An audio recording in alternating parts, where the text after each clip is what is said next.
Today, we're doing real triage on real business emergencies. Not theory, not hindsight. I'm going to walk you through how this actually works while the things are breaking. Leadership today isn't just about scaling. It's about navigating constant uncertainty, market disruptions, and high-pressure decisions. If you're dealing with chaos, bottlenecks, and relentless pressure, welcome to the Business Emergency Room. Hey, welcome to the Business Emergency Room. I'm really glad you're tuning in. So, my inspiration for this week's episode comes from a headline basically of an article that made me smile last week. Because it basically said, liquor stores and restaurants in Mississippi running out of booze. You might all know that I like my wine now and then, so that headline had piqued my interest. And as I read on, it was clear that this truly was actually a business emergency. Because basically what happened here is that because of the way legislation around liquor is organized in Mississippi, distribution of all the liquor in the state runs through a single warehouse. This single warehouse is since recently owned by a commercial party. It used to be run by the government. And that commercial party had decided to do some pretty, normal inventory work and was going to run on a slower pace for a while, and it informed everybody accordingly. To make use of that downtime, they decided to also implement a new computer system and do some maintenance on some of their transporter belts in the warehouse. As you may guess here, what happens is that when they try to get back online after the inventory exercise is complete or scale back up to normal operations, it turned out that the new software did not talk to other systems and other software, and that the repair work on the belt wasn't done. And hence, suddenly, a huge supply problem. Not funny at all if you're in it, right? That's your revenue gone as a retailer, as a restaurant, and not funny at all for the people operating that warehouse. And I thought, this is actually a very clean way to show you what triage really looks like. And then, next thing I hear is probably something like this and says, well, yeah, funny. This is an extreme case. This doesn't happen to us.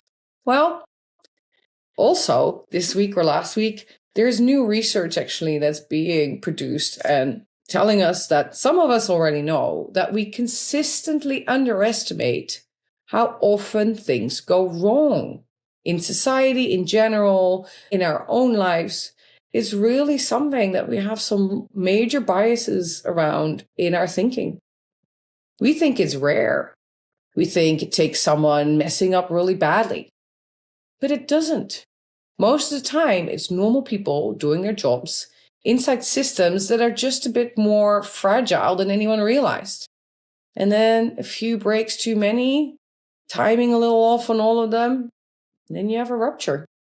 So let's get to the triage.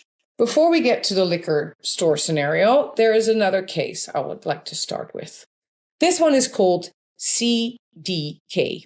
CDK Global is a company that runs for the majority of car dealerships in the US, all the core systems. So basically anything the dealerships do, their sales, their servicing, their financing, their parts ordering, anything like that, this system is the backbone. In 2024, they get hit by a cyber incident. And pretty quickly, they make the call to take large parts of their own platform offline to contain it, which is the right call. But it means if core systems are down, and it's not partially and not briefly, that this isn't going to be resolved in a few hours, right? And it means that even if there are parts of the system that remain online, or if there is clients that can still get into some parts of the system, because everything is so interconnected, that basically the whole thing becomes unusable. And that untangling what parts of it or how to bring it safely back online is not going to be resolved within just a few hours. Now, this is the key shift. If I walk into that situation, right? So let's say I'm not there the minute the cyber security attack hits, but I'm the one who gets a call. it's clear that is the attack, once the decision is being taken to systems online, and it starts to dawn that this is indeed not something resolved within, 30 minutes. When I'm looking and walking into the situation, I'm not looking at an IT issue. I'm basically looking at a business that really can't function. And we're looking at two paths or triage paths at the same time. Starting off any triage for me is taking a look, right? In business emergencies or in normal emergency or disaster recovery terms, it's like, as a first aider, are you safe to step into the situation, right? What's actually happening? What's actually stopped? Well, in this case, transactions, customer processing, core workflows, all of it, right? And that part, at least the part of the system being down, is probably addressed, right? There is already a team working. And that's right. That's what should be happening here. We are going to have two streams. And the split is immediately because one is already underway. There is two jobs. System recovery. I'm pretty sure that's being worked. There is a team working silly hours to getting the system back. And they're under pressure and they are focused. So what you would do is leave them alone. What you also would do is identify an interface. Who on behalf of that system recovery team is going to talk to the rest? And is it one or two people? But it needs to be a very clear single channel, right? That's it. You need to leave them to it. Their job is simple. Get the system back online as soon as practically possible. And you need an in to understand how that is progressing and what the timeline may be. Stream 2 is the business continuity, the rest of the room, because we're not going to wait. So, who is running the business while the system is down? Or what part of the business can we still run? And are we experiencing a life-threatening situation, a business-threatening situation, apart from the one we are aware of, which is the system being down? And we for sure are having one issue that needs addressing, because we need to engage with our clients and we need to be on top of that process. Because if we do not stop the bleed in terms of how we engage with all our clients who are dependent on these systems, if we don't minimize the bleed that's happening there, we might never recover from this. So that is where our key issue is. And without deciding anything else or talking about anything else, we in that room are going to have a conversation about how we're starting to tee up the communication with those clients. There's probably already some stuff that went out saying our system is down or we're shutting everything down because we had a cyber attack. But now we need to go back and initiate that conversation saying, this is where we are now, or this is when we will be sending you your next update. Whatever it is that we're going to be telling them. Are we able to reach all these people because our systems are down? Do we need to start getting on the phone? Do we need to do other things to do that? Do we need to bring in our PR rep or somebody in our communications team to do this? But we need to get underway now, and we need to put things in motion. We don't need to know anything else about what's going on, because this communication is going to be continued. And so as we find out more and as we start to do other things, we can fine tune what messaging is starting to go out. But we need to put the wheels in motion here, right? We need to stop that blood loss here. Then we, with the team around the table, are going to talk about the things we can do right now, the things we don't know, the things we need more information about. So we've sent the team off to start initiating the communication.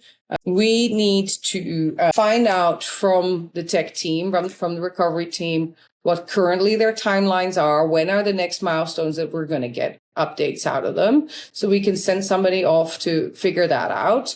We need to figure out how we internally operate in the meantime. Is there anything we can do?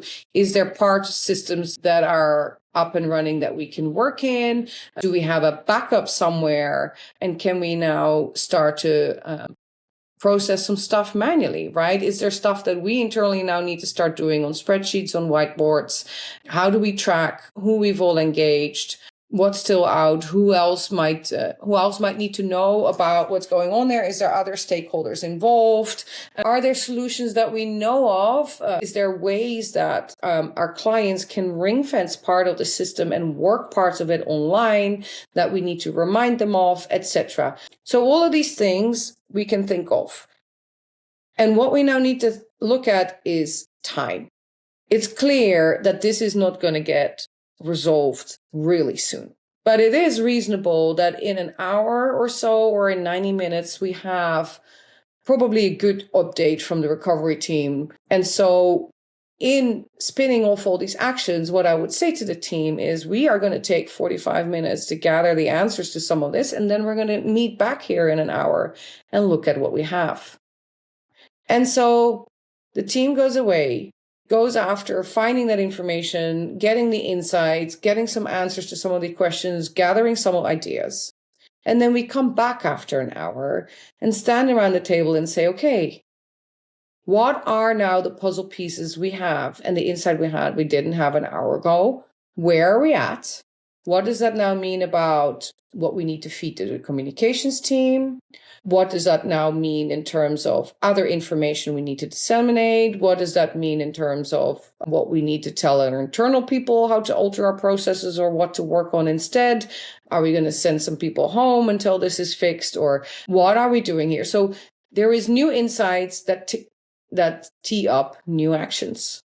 And you agree a new time cycle. And typically by this point, the feedback from the recovery team might be, okay, we've found the main culprit, but now we're gonna and we're working to fix it. That will be 3 hours, and then we're going to slowly start rebooting, etc. And there's a whole process to that. So then you probably say, okay, let's now take 2 hours and go and do all these things that we've just identified, and then we're coming back. And clearly, at that point, we are going to have to put our heads together and start looking at what this reboot is going to look like. So what else, if that's then the plan we're going to work on in 2 hours, what other inputs will we need for that? Let's also make sure that we gather as much of that in the next 2 hours. And you create that cadence. That's the first cycle, second cycle, and you keep going until you got to a stabilized place, usually with ever incremental cycles. Because the reality is, you don't stop the business while you fix the system, right? You run both and you run them at the same time. So there's some specific things that part of your team will need to do, whilst the rest of the organization is trying to keep going. Let's take it to the liquor case. It's a completely different structure, right? Because here we're talking about one central warehouse, one bottleneck, and everyone downstream depends on it. There's no alternatives. So you walk into the situation. What's the point that triggers all this, right? What has stopped? Well, it's clear that the flow of product has stopped. The distribution has stopped. That's it, right? And the point where you realize that it is truly an emergency is probably somewhere around the point that you were supposed to be done with your inventory exercise. And you're supposed to recoup, right? And you were supposed to probably work at 120% because there's a bit of backlog in orders and stuff because you had a downtime. And so this is the point where all this extra transport starts showing up at the warehouse, etc. And you are not ready and organized to load them and get them going. Well, let's talk about life-threatening here. This system is not flexible, right? The control sits in one place. There is one warehouse that does this. And the decisions sit in one place. And the decisions do not actually sit inside that warehouse organization, right? The decisions around this bottleneck, that ability to make any decisions around that, sits with the government. So this warehouse is losing money, but so is everybody downstream of them. Their customers are angry and disgruntled and going to put a lot of pressure on them and going to put out complaints probably to the local government too. So what you really need to do here as a priority is establish a communication line with somebody in that government who can say yay or nay to potential solutions, interim solutions you can put in place to climb out of this. And so before you do anything else, you are going to send out somebody to establish that connection and find that person and make sure that you can get them on the phone so you can talk them through proposals and plans and get feedback on what the wiggle room here maybe is to facilitate some workarounds. You also, again, just like in the first case, probably without any delay, need to tee up and open up the communication lines with all your downstream clients and tell them if you don't know what the timelines are, you're going to tell them when you'll have an update next. You need to warn them that this is happening, right? And explain them that you're working on this, and also tell them that you are working with the regulators on this, right? So that you are doing the things that you need to do and are not working this in isolation. You need to create some trust that you're going after everything you can to get out of this situation. So, once you spun off all that, now, what is it that we need to do first? Okay, you now know your computer systems are dysfunctional and you're down a major piece of equipment in the warehouse. You are still somewhat operating. So in this case, I would think that the timeline you have to investigate and figure out a few issues is a little longer. It's safe to say that it's probably going to take 2 hours for your colleague to actually figure out who to talk to and make sure they can hop on the phone and stuff. So let's take those 2 hours, and you can always say, hey, if we manage to get somebody on the phone after 90 minutes instead of 2 hours, well, then we'll reconvene sooner. But let's take our 2 hours. What can we still do? Let's go find out how we can push partial loads, how easy it would be to rejig some of the ordering the loads we have. Do we have completeness in some area or completeness on some beverage types? Is there parts of the order fulfillment that are easier to operate as normal now than others? And if we rejig that, can we at least start getting partial stuff out? Can we, what flexibility do we have to rerun routes? How much of the truck transport can we kind of delay so that these drivers don't time out, right? Can we send some of them or divert some of them elsewhere so that we're not paying for that? Your finance person probably needs to figure out what short-term wiggle room they can create to maybe pay some extra for other loads. Can you procure some of this in neighboring states and get it to your retailers directly? Where would you get it? Where would you get it from? What would be the incremental cost? That's not a decision you can make, but you need that so that it's potentially something you can propose to the legislator that you're going to talk to say, will you allow us to temporarily do this while we solve this issue? And what are your boundary conditions around that? So that you know if that's viable, and you need to know if that's a viable option for you and an affordable option for you before you even propose it, of course, right? So these are the things that I would spin off and tell people to walk away with so that they come back around the table and you can actually put a proposal together, a plan of action to discuss with that legislator so that you get their yes or no on certain things. And then after that, you reconvene next cycle.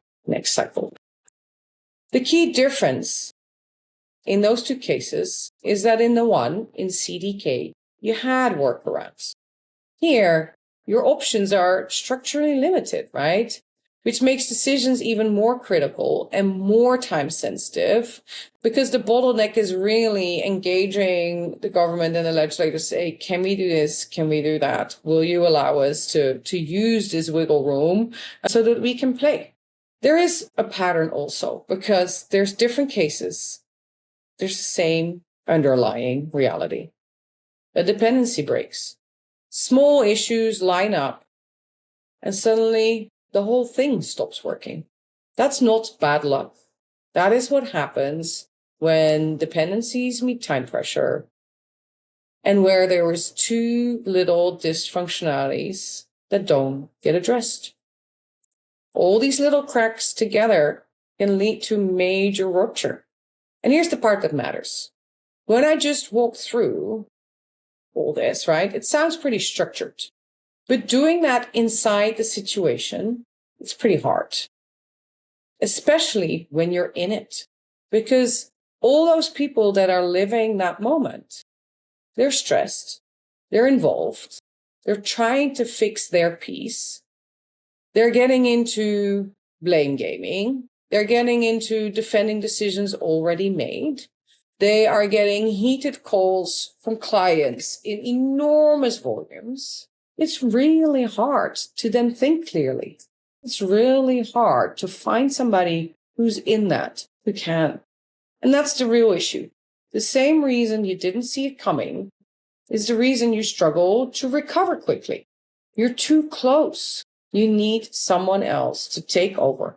You need someone else to come in with a fresh pair of eyes, quick eyes who've seen these kinds of situations, who know what to look for and who know what questions to ask, who can help you see the structure, right? Connect the dots in what's actually happening in the moment, who can remind you of some of the things that probably also need to happen in these cases that are not even on your radar, who can filter the signal from the noise and then push decisions forward and drive real action in the moment that will get you out of there as soon as practically possible. But the one thing you don't have in these scenarios is more time. This episode is actually going to be a part 1.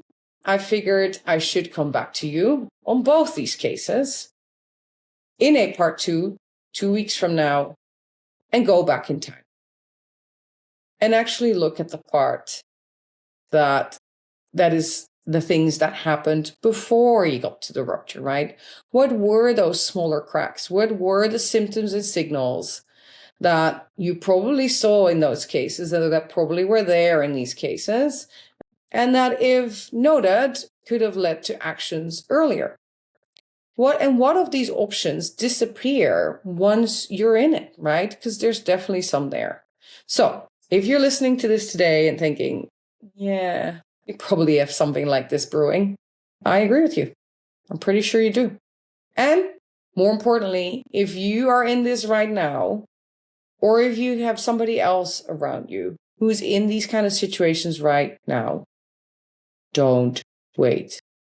Get help early.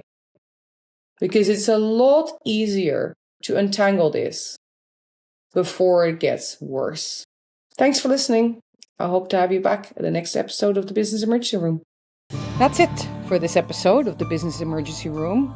If you are currently dealing with chaos or disruption in your business, please reach out. You can email, text, or call, and I will find a way to connect with you within 24 hours. I've helped others steer out of the storm, and I know I can help you too. Talk soon. Please like, subscribe, and share.